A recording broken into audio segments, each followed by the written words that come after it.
우리는 오늘 천국의 비밀을 아는 것이 복입니다 라는 제목으로 함께 말씀을 나누도록 하겠습니다. 오늘날 사람들은 대부분 다른 사람의 말 듣는 것을 별로 좋아하지 않습니다. 이 중에 다른 사람의 말 듣는 거 좋아하시는 분, 제가 대단합니다라고 칭찬하겠습니다. 대단합니다. 왜 그럴까요? 왜 다른 사람의 말 듣기를 별로 좋아하지 않을까요? 왜냐하면 사람 안에는 누구나 자기 중심적인 그러한 성향들이 다 있기 때문입니다. 이러한 성향들은 오늘날 인터넷과 스마트폰이 보급화되면서 더욱 극대화되어지고 있죠. 그러다 보니 이러한 자기 중심적인 그러한 개인적인 성향으로 인하여 우리가 살아가는 이 사회 전반에 크고 작은 많은 문제들이 발생되고 있습니다. 가장 큰 문제는 무엇일까요? 저는 더불어 함께 살아간다라고 하는 공동체 의식이 사라져가고 있는 것이다 라고 생각을 합니다. 사람들은 모든 일을 내 기분과 감정에 따라서 행동하려 하는 것이죠. 세상에 절대적 가치는 없으며 모든 것이 상대적이라고 말합니다. 그 결과 어떤 일들이 벌어집니까? 가정에서도 학교에서도 사회에서도 사람들이 모여있는 어느 공동체에서든 크고 작은 분열과 다툼들이 계속해서 벌어지고 있다라는 것입니다. 모든 사람들이 자기 말이 옳다 하면서 누구 하나 져주는 사람이 없기 때문인 것이죠. 그런데 이러한 현상들이 오늘날 포스트 모더니즘의 영향을 받아서 하나님을 믿는다는 신자들과 교회 내에도 영향을 미치고 있는 것입니다. 교회를 다닌다면서도 66권의 성경이 모두 하나님의 말씀이라고 믿지 못하는 사람들도 있다는 것이죠. 또는 성경 대부분이 역사적 사실이라기보다는 신자들에게 교훈을 주기 위해 만들어진 어떤 허구의 소설일 뿐이다, 단지 이야기일 뿐이다 라고 주장하는 사람들도 생겨나고 있는 것입니다. 자기의 기준으로 볼 때에 하나님의 말씀이 합리적이지 못하다라고 여겨지기 때문인 것이죠. 신앙의 기준이 오직 성경이어야 하는데 자꾸만 이처럼 세상적인 가치관과 방법들을 가지고 신앙을 판단하려 한다라는 겁니다. 그러다 보니 오늘날 가난한 성도라고 불리는 사람들이 점점 더 많아지고 있습니다. 그냥 개인적으로 예수님만 잘 믿으면 되는 것 아닙니까? 굳이 예배당에 모여서 교회로 모여서 함께 예배 드릴 필요가 있습니까? 교회에서 봉사하고 또한 구제를 행하는 일들도 업체를 고용하고 다른 사람들을 우리가 부리면 되는 것 아닙니까? 코로나가 닥치면서 이러한 현상들은 더욱 불붙듯 일어나고 있는 것 같습니다. 가정에서 편하게 온라인으로 영상으로 예배를 드린다. 참 조심스러운 이야기죠. 어떻게 해석해야 할 것인가? 제 마음으로는 그것은 결코 하나님이 원하시는 바가 아닐 것이다. 결코 하나님이 기뻐하시는 일이 아닐 것이다 라고 생각을 하지만 이와 같은 어려움 속에 있는 교회와 성도들을 향하여서 온라인으로 드리는 예배는 예배가 아닙니다 라고 그렇게 단정지어 말할 수만은 없기 때문인 것이죠. 여러분, 오늘날 교회에 닥친 위기가 무엇일까요? 우리는 생각해 봐야 합니다. 왜냐하면 우리는 믿음으로 주님의 몸된 하나의 교회를 이루고 있기 때문인 것이죠. 태준이 손가락에 뭐가 박히면 아프죠? 그럼 어떻게 해야 돼요? 빼죠. 안 아프도록 빼야 되잖아요. 그런 것처럼 우리가 주님의 한 몸을 이루고 있기 때문에 주님의 몸의 어느 부분이 만약에 아파하고 있고 또 병에 들어 있다면 우리는 그 부분을 어떻게든 고치려고 애쓰고 노력해야 한다는 것입니다. 교회는 세상의 기업들처럼 서로 경쟁하는 곳이 아니죠. 이 상가 지역에만 해도 여러 교회가 있습니다. 우리는 그래요. 목사님 저도 때로는 마음 가운데 그런 마음이 들 때가 있어요. 하지만 그런 마음들, 교회를 바라보며 여기에도 교회가 있고 저기에도 교회가 있고 또 저기에도 교회가 있네. 과연 이런 마음들은 하나님이 기뻐하시는 마음이 아니라는 것이죠. 교회는 서로 세상의 기업처럼 서로 경쟁하는 곳이 아니기 때문입니다. 우리는 주님의 한 몸을 이루는 교회인 것이죠. 그 교회마다의 또한 색깔과 사명을 달리 주셔서 또한 세상 가운데 어떤 사람들, 어떤 대상들을 섬겨야 할지 하나님께서 그 교회 각자에게 주신 또한 고유한 사명이 있는 것입니다. 그러니 신자는 오늘날 교회가 처한 현실을 바로 직시하고 문제가 어디에 있는가 하는 것을 파악해야 합니다. 저는 오늘날 교회에 닥친 위기는 우리가 주님의 몸된 하나의 교회, 곧 공교회로 부름을 받았다라고 하는 공동체 의식이 사라져가고 있는 것이다 라고 생각합니다. 하나님은 우리에게 믿음을 주시고 개인적인 신앙생활만을 요구하시지 않으셨습니다.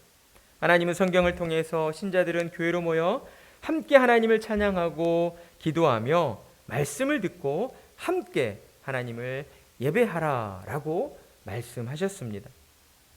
성경에 너희는 예배당에 모여서 예배드려야 한다, 이렇게 어떤 직접적인 명령으로 우리에게 명령하신 부분은 없지만 성경이 증언하는 예수님의 생애와 또한 사도들이 기록한 신약성경의 내용들을 살펴볼 때에 신자들은 거룩한 주일, 교회로 모여서 함께 예배드려야 할 것을 분명하게 가르치고 있다라는 것입니다. 성경에 교회라는 단어가 처음 등장한 곳이 있습니다. 어디일까요? 교회라는 단어가 처음 등장한 그 상황, 신약에서 처음 등장하거든요. 마태복음 16장 18절에서 예수님이 제자들에게 물어보잖아요. 너희는 나를 누구라 하느냐? 그랬더니 성격 급한 누가? 제자들 중에 베드로가 딱 나서가지고 자기가 칭찬받고 싶으니까 주는 그리스도시요 살아계신 하나님의 아들이십니다 라고 이렇게 고백을 하죠. 예수님께서는 베드로의 그 고백을 들으시고 많이 기뻐하셨습니다. 그리고 베드로의 고백은 베드로를 통해 나온 것이 아니라 하나님께서 그에게 은혜를 주셔서 그와 같은 고백을 하게 되었다라고 말씀을 하십니다. 그러면서 예수님이 이렇게 말씀하셨어요. 또 내가 내게 이르노니 너는 베드로라. 반석이라는 의미이죠. 내가 이 반석 위에 내 교회를 세우리니 음부의 권세가 이기지 못하리라. 마태복음 16장 18절 이 말씀에서 교회라는 단어가 처음 사용되어집니다. 예수님께서 베드로에게 내가 이 반석 위에 내 교회를 세우겠다 하신 말씀은 베드로가 고백한 것처럼 어느 누구든지 예수님을 구주로 믿고 영접하여서 주는 그리스도시요 살아계신 하나님의 아들이십니다 라고 고백하는 그 사람들을 통해서 주님의 몸된 교회를 세우시겠다라고 하신 말씀이었던 것이죠.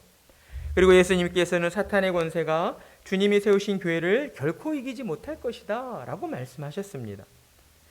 그러니 여러분, 영적인 싸움에서 우리는 질 수가 없는 사람들입니다. 영적인 전쟁에서 우리는 질 수가 없어요. 다른 각도의 의미로 우리는 영적 전쟁을 하고 있습니다 라고 말씀을 할 때에 우리가 항상 기억해야 하는 것은 우리가 영적 전쟁 가운데 놓여 있다라고 할 수 있지만 사실은 예수님께서 이미 승리하신 그 승리의 깃발을 들고 우리는 하나님의 나라를 향하여 나아가고 있다라고 할 수 있습니다. 전쟁이 계속되어진다기보다 전쟁은 이미 끝난 거예요. 상황 종료예요. 다만 승리의 깃발을 들고 하나님이 우리에게 허락하신 그 새하늘과 새 땅, 천국을 향하여 나아가는 그 과정이 또한 사탄이 끊임없이 우리를 공격하고 있다는 거죠. 전쟁의 승리는 이미 확정된 것이지만 우리는 인생의 여정을 통해서 사탄으로부터 공격받고 유혹을 당하게 되는 그런 과정이 있다라는 것입니다. 예수님께서는 이 땅에 이처럼 교회를 세우시기 위해서 십자가의 길로 나아가신 것이죠. 예수님은 신자들을 교회로 불러 모으시고 사탄과의 그 영적 전쟁에서 승리하신 그 승리의 기쁨, 우리 전쟁에서 승리하면 뭘 얻게 돼요? 뭘 얻는다고 해요? 전리품들을 얻게 되잖아요. 전쟁의 승리를 통해서 전쟁을 했을 때에 아무것도 없이 그냥 승리만 했습니다. 끝. 이런 전쟁은 없습니다. 항상 어떤 전쟁이 있으면 그 전쟁을 통해서 얻게 되는 것이 있는 거죠. 예수님이 우리를 교회로 불러 모으신 이유가 바로 이것이라는 거예요. 예수님께서 영적 전쟁에서 승리하신 그 승리의 기쁨, 승리의 전리품들을 너희가 마음껏 누려라. 그것을 위하여 우리를 교회로 불러주셨다라는 겁니다. 그러니 신자가 교회로 모여 하나님을 찬양하고 예배하는 것은 예수님이 이루신 승리의 기쁨과 즐거움에 온전히 참여하는 축제의 자리라고 할 수가 있는 것이죠. 그러니 거듭난 성도가 교회로 모이는 것은 세상에 줄 수 없는 하늘의 기쁨과 즐거움에 참여하며 진정한 행복을 누리게 되는 참으로 복된 시간이다라고 할 수가 있습니다. 여러분 이 사실을 믿으십니까? 아멘.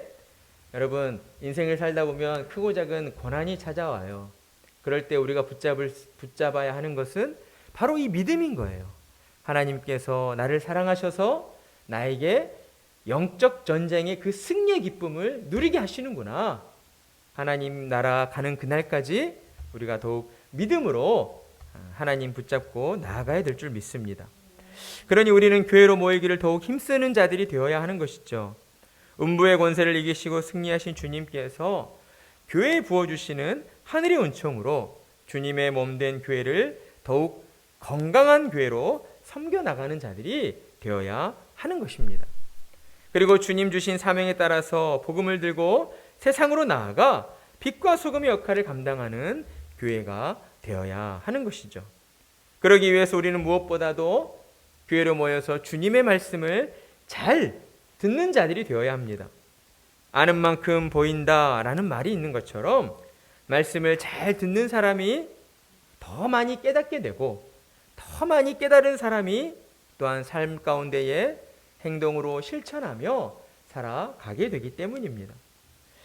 자, 이제 본문으로 넘어와 지난 본문에서 예수님은 배를 타시고 갈릴리 바다로 나아가 해변에 모여든 사람들에게 4가지 땅에 떨어진 씨 비유의 말씀을 들려주시며 귀 있는 자는 들을지어다 라고 말씀하셨습니다.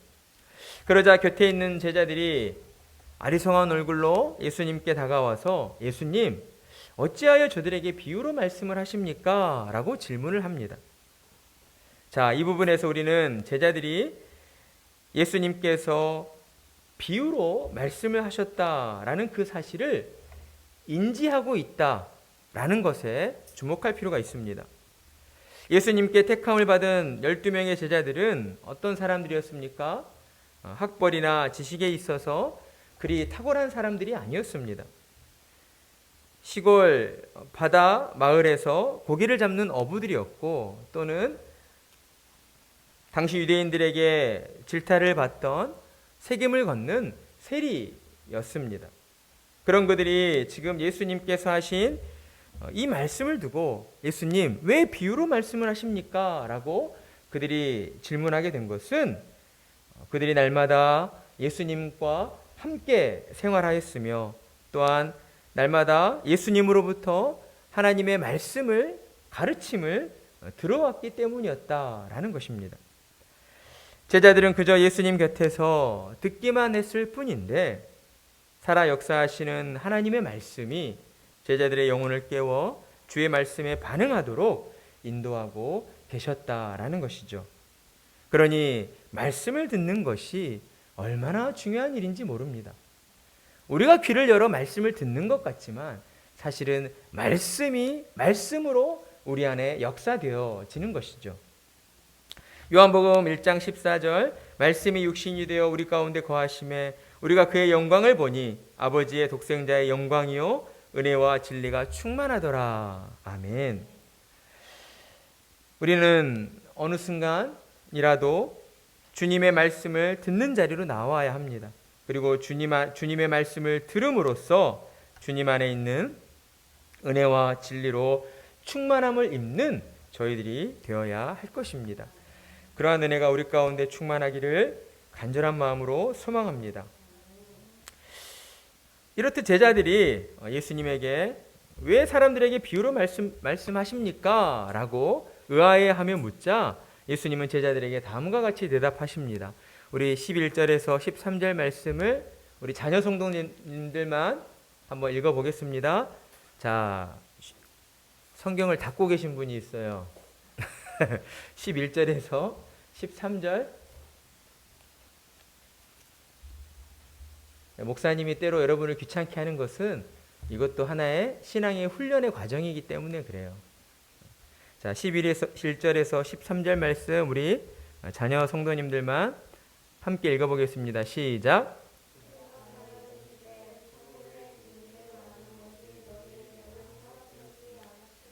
그들에게는 무릇 있는 자는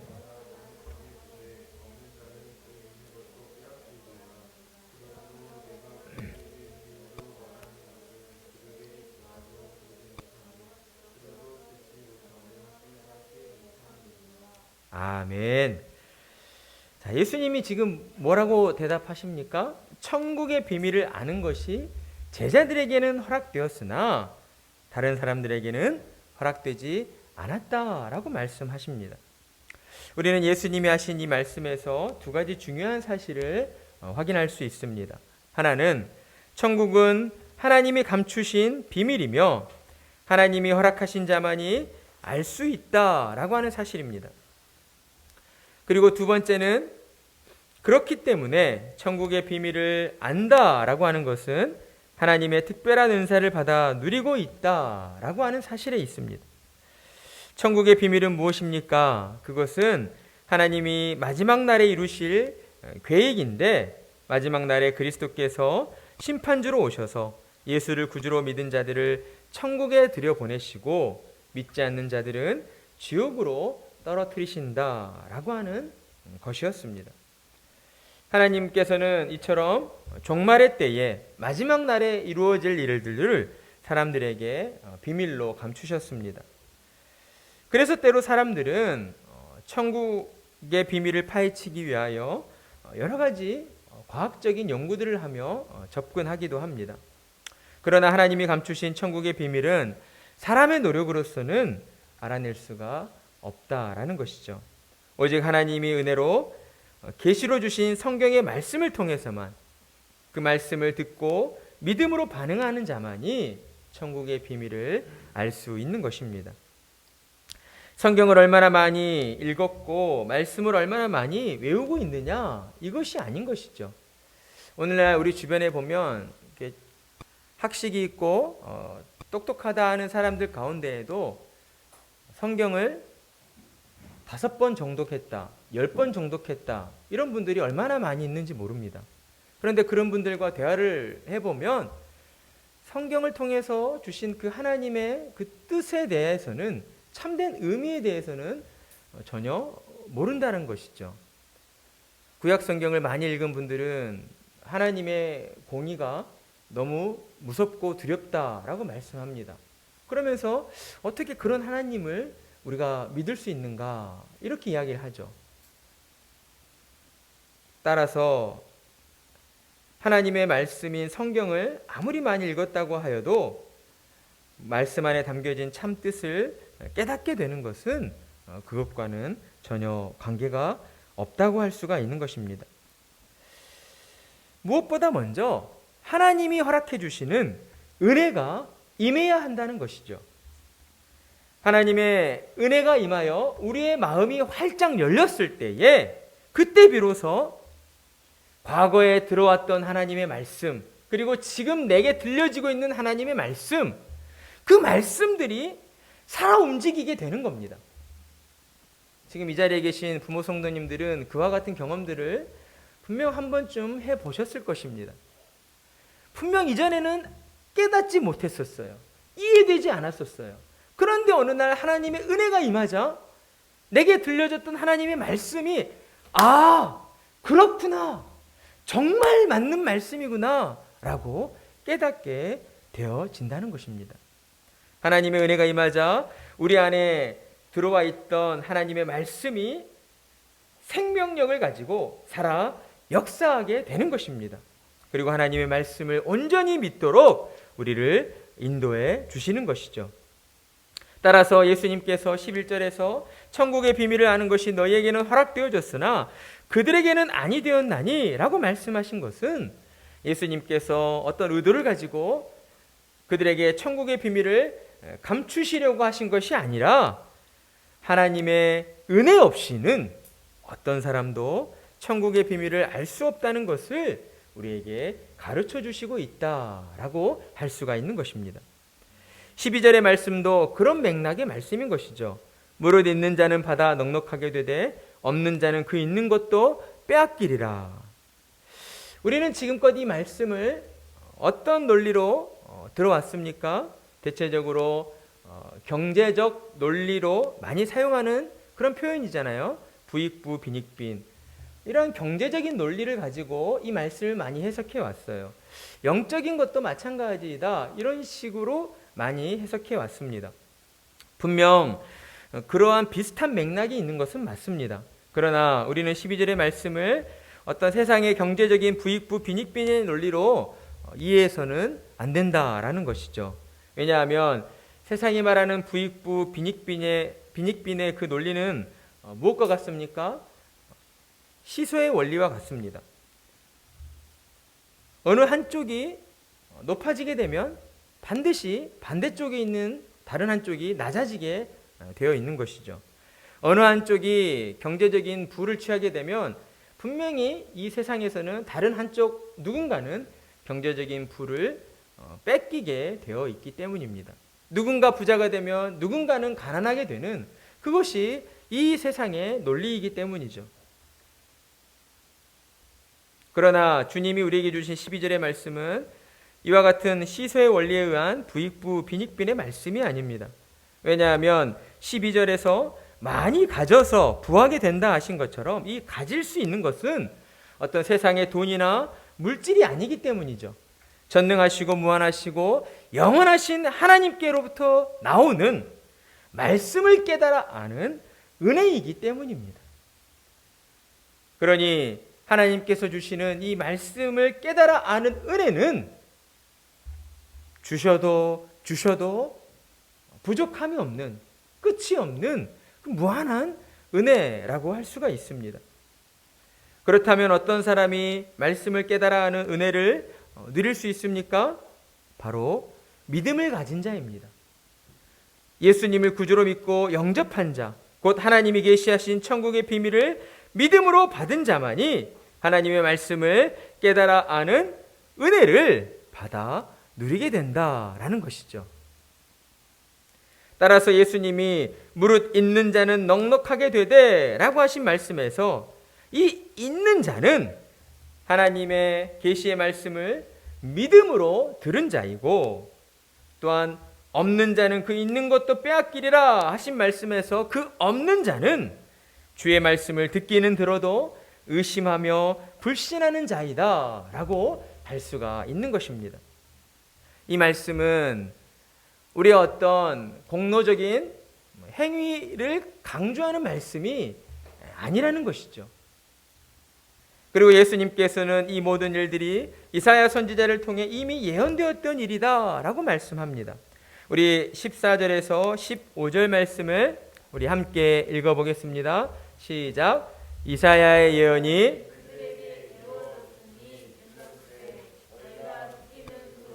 깨닫지 못할 것이요 보기는 보아도 알지 못하리라. 이 백성들의 마음이 완악하여져서 그 귀는 듣기에 둔하고 눈은 감았으니 이는 눈으로 보고 귀로 듣고 마음으로 깨달아 돌이켜 내게 고침을 받을까 두려워함이라. 아멘.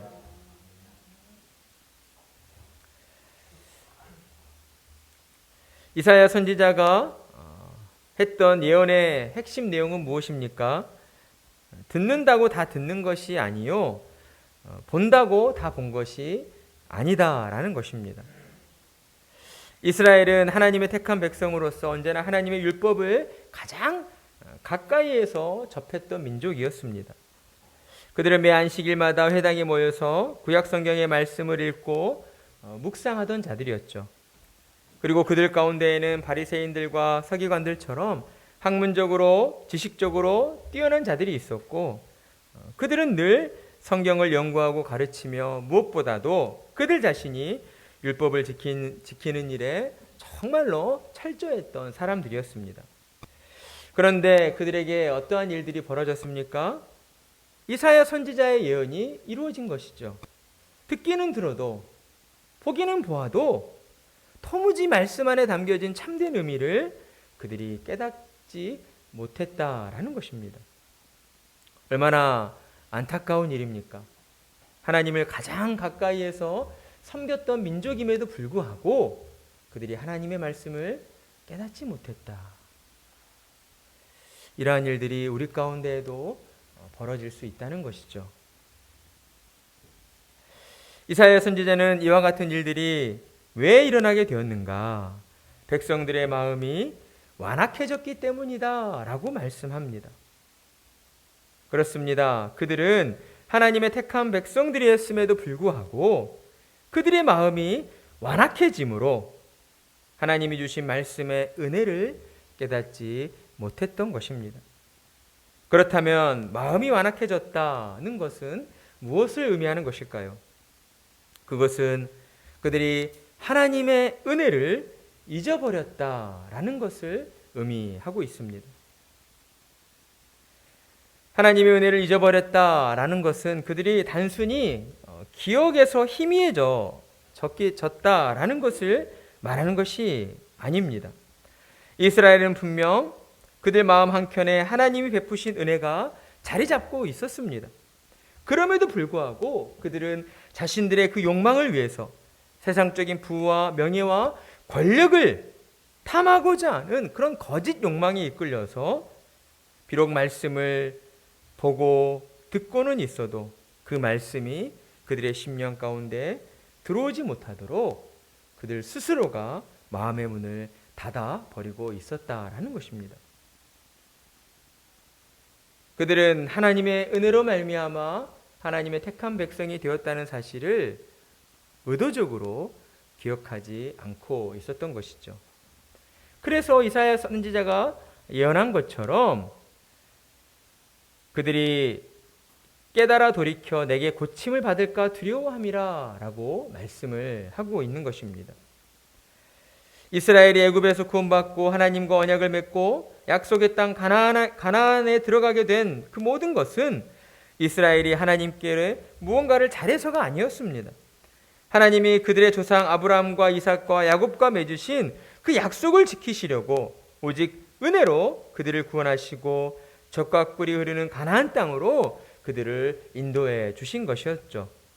모든 이방 민족들이 이처럼 하나님이 행하신 일들을 보고 들으며 두려워 떨고 있을 때 도리어 이스라엘 민족은 하나님의 은혜를 잊어버리고 스스로를 의롭다 여기는 선민 사상에 빠져 하나님께 제사 드리는 일마저 형식에 지나지 않는 종교의식으로 전락시켜버리고 말았던 것입니다.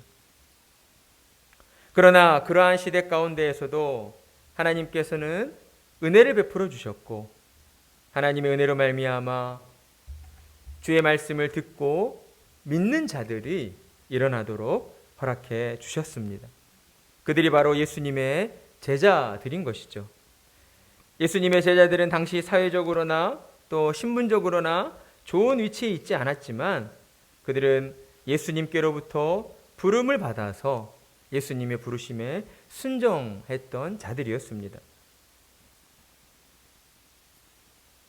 그들은 세상 가운데에서 많은 사람들로부터 또한 배척당하고 비난받는 그러한 죄인에 불과한 자들이었지만 예수님께서는 그들을 하나님의 말씀을 믿고 전하며 복음을 증거하는 자들로 그들을 불러 주셨다라는 것입니다. 그러니 그들은 세상에서 가장 복된 사람들인 것입니다. 그들은 구약의 모든 선지자들과 하나님의 사람들이 그토록 간절히 원했던 메시아를 직접 보고 듣게 된 자들이었기 때문입니다. 그리고 무엇보다도 그들은 순전한 마음으로 예수님의 부르심에 순종하여서 예수님의 가르침을 믿고 따랐던 사람들이기 때문이었습니다. 사랑하는 성도 여러분, 우리가 오늘 나눈 본문을 통해서 예수님이 우리에게 주시고자 하시는 교훈은 무엇입니까? 주의 말씀을 믿고 듣는 너희야말로 참으로 복된 사람들이다 라는 것입니다. 왜 그렇습니까? 하나님께서 우리에게 은혜를 베풀어 주셨기 때문입니다. 하나님께서 은혜로 말미암아 죄로 죽어있던 우리의 영혼을 살리시고 주의 말씀을 듣게 하시고 천국의 비밀을 깨달아 알게 하셨기 때문인 것입니다. 그리고 하나님께서는 그런 우리들을 매 주일마다 예배당으로 부르시고 우리에게 천국의 비밀이 담겨진 주의 말씀을 들려주시고 있는 것입니다. 그러니 저와 여러분은 세상에서 가장 최고의 복을 받은 사람들인 것입니다. 이것은 하나님께서 정하신 것이요 우리에게 적용되어진 명백한 사실인 것입니다. 그러니 우리는 죄로 타락한 세상에서 광야와 같은 힘든 삶을 살아간다 할지라도 그것으로 인하여 주저앉는 것이 아니라 천국의 비밀을 아는 자들로서 날마다 기뻐하고 감사하며 그 모든 고난과 시련을 참아내고 인내하며 이겨내야 한다라는 것입니다. 그리고 하나님은 우리에게 주어진 육신의 삶을 믿음으로 또한 잘 헤쳐나갈 수 있도록 우리를 교회로 불러주신 것이죠. 그러니 우리는 날마다 교회로 모이기를 더욱 힘써야 합니다. 오늘날 우리는 공동체의식이 사라져버린 그러한 시대를 살아가고 있습니다. 모든 것이 개인의 감정과 만족에 집중되어 있는 것이죠.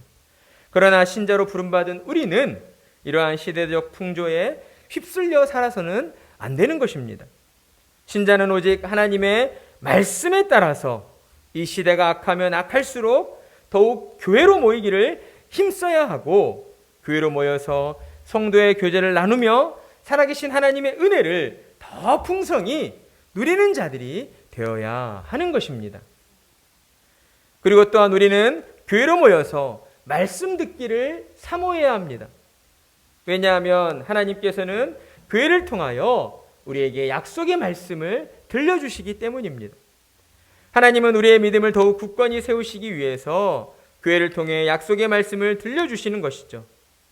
하나님의 말씀을 듣고 믿을 때에 우리 안에 심겨진 그 말씀이 능력이 되어 역사함으로 말미암아 우리를 공격하는 그 모든 사탄의 공격과 세상의 거짓 유혹으로부터 우리를 지키시고 보호해 주시기 때문입니다.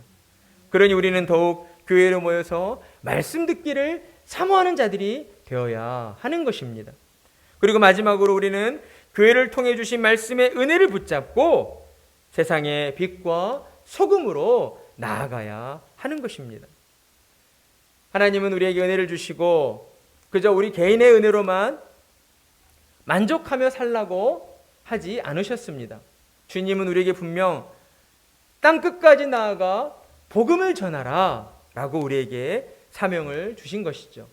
그러니 우리는 교회를 통해 하나님의 말씀을 듣고 그 말씀으로 충만함의 은혜를 받아 그 은혜를 힘입고 세상으로 다시 나아가야 하는 것입니다.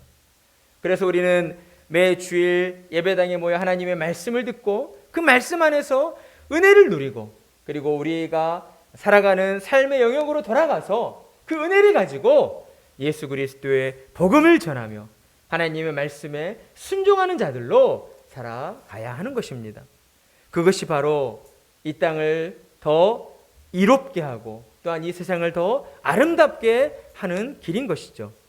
우리가 주의 말씀에 순종하여 우리의 착한 행실로 말미암아 어려움 가운데 있는 사람들을 도와주고 그들에게 예수 그리스도의 복음을 전하며 나아갈 때에 우리 주변에 있는 믿지 않는 사람들도 점점 마음의 문이 열리고 하나님을 찾고 주님의 몸된 교회를 향하여서 발걸음하게 된다라는 것입니다. 그러한 일들을 살아가는 우리의 삶이 얼마나 복된 삶이겠습니까? 하나님께서 그러한 자들의 삶을 지켜주시고 주시는 것이 당연한 것 아니겠습니까? 우리는 주의 말씀 붙잡고 날마다 교회로 모이기를 더욱 힘쓰며 또한 교회로 모여서 하나님의 말씀 듣기를 더욱 사모하고 말씀을 통하여 주시는 그 은혜를 힘입어서 우리가 속한 세상으로 나아가 빛과 소금의 역할을 온전히 감당하시는 그러한 참으로 복된 성도들이 되어야 하는 것입니다. 그러한 은혜가 우리의 모든 삶 가운데 충만하기를 간절한 마음으로 축복합니다.